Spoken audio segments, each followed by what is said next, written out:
Hey everyone, welcome to the last part of lecture. Thank you for hanging in there with me. I know these have been a little bit longer, but hey, this is your last one for the whole entire semester. Way to go. All right, so let's talk about problems with development. The first thing I want to talk to you about is depression. So depression is the feeling sad, frustrated, and hopeless about life, accompanied by a loss of pleasure in most activities and disturbances in sleep, appetite, concentration, and energy.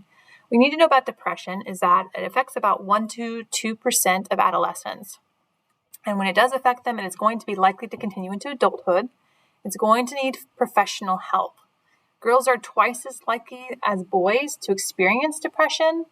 It impacts their academics, their social skills, their vocational skills. And combination of these factors is why girls experience it more because they have higher rates of combinations of these things. The first factor is biology. So we actually do have a gene. If you have a shorter 5-HTT-LPR gene, you're going to be more likely to experience depression. Hormonal changes also increase the likelihood of depression, especially in girls. We see stress and rejection as a factor that increases depression. Higher rates of negative emotion, lower rates of positive emotions are going to increase the likelihood of depression. And social media also has an impact on depression. Okay, when we think about depression and we think about how that can maybe possibly lead to suicide, I want to talk to you about suicidal factors. There are 3 suicidal factors, or areas I should say, that really kind of contribute the most to being suicidal. The first is family history. So if you have a family history of suicide, if somebody in your family has committed suicide, you are more likely to commit suicide yourself. If you have family history of emotional disorders or antisocial disorders, all of those things are going to impact whether or not you might commit suicide yourself. Your psychological well-being is another factor that's a contributing factor. If you have chronic depression or chronic anxiety or any kind of unresolved anger, you're going to be more likely to commit suicide. And the last one is life stressors. This can be economic hardships, conflict with having a parent, domestic violence, and that could be seeing it as well as experiencing it yourself. It could be child abuse and neglect and substance abuse. And again, seeing substance abuse or again, taking it on yourself can all be contributing factors. Now, things to know about suicide include that it is the second leading cause of death for adolescents behind automobile accidents. Boys do take their lives 4 to 1, so 4 times more than girls do. And when they do attempt suicide, they are more likely to do it with a means that is going to be final and not be able to be revived, such as strangulation or using a gun. Girls are more likely to use things like medication or sleeping pills, where if you catch them in time, they might be able to be revived and get some services. We also know that Hispanics, Asian Americans, and African Americans have lower rates of suicide than the European counterparts.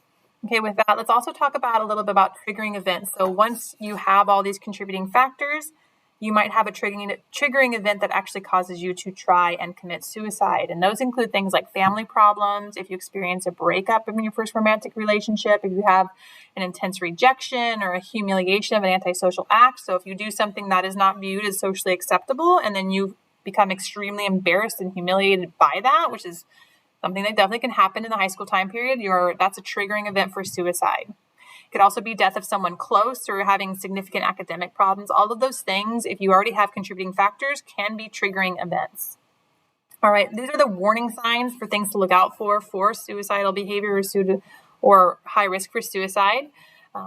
If somebody's putting their personal affairs in order, so if they talk to you about wanting to let you have something when they're gone or making sure you get something when they're gone, that's putting their affairs in order. Another one is saying goodbye. So, thank you for being my friend. I just want to make sure you know I care about you. Another one would be sadness, not caring about what happens, being extremely tired, withdrawn, so not engaging at all with other people, becoming easily frustrated with circumstances, having really extreme mood swings, so being happy one moment and then being very angry in the next, being unable to concentrate on anything, changing effort in school. So if you see a student that is really engaged and then they are not engaged at all, students who used to care about their appearance, who are not caring or neglecting their appearance, they're not maybe brushing their hair or changing their clothes, and maybe they look dirty. Just changes in sleep pattern, maybe they're sleeping a lot or they're not sleeping at all.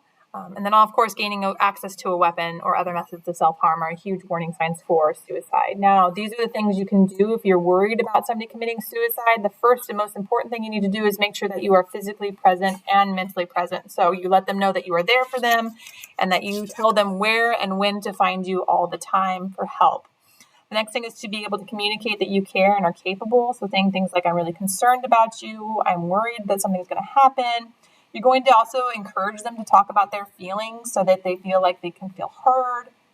Another thing you're going to do is assess the risk. You want to get an idea. Do they have a plan for hurting themselves, or is it just kind of beginning, right? Where are we right now? Are they going to go hurt themselves right now, or do they just kind of starting to think about it?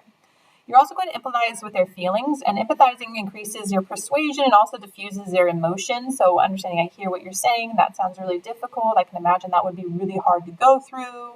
You're not saying that you've done it yourself, but you're empathizing with it. Number 5 is to communicate suicide is not acceptable, with sensitivity and communication for help. So, this is really not an okay choice. Let's come up with a plan together. What can we do? There are alternatives to doing this. I know this is really hard for you right now, but this is not a choice we can make. So what can I do to help you make a choice that is going to be a good one for you in this situation? Number 6 is helping make a plan for help. So looking at alternate ways to cope. So what can we do? Do we want to go talk to somebody? Do we need to go make sure you get some mental health support? Do your parents need to know? How can we figure this out so that's not an option that you're willing to explore anymore? And the last one is making sure you get a commitment from them that they're either going to take part in the plan that you've come up with, or that they're going to reach out and contact you or someone else to talk again if they start feeling this way again. Okay? Moving on from suicide, let's just talk really quickly about delinquency. There's 2 types of delinquency. There's early onset delinquency, and this is when we inherit a predisposition for aggression.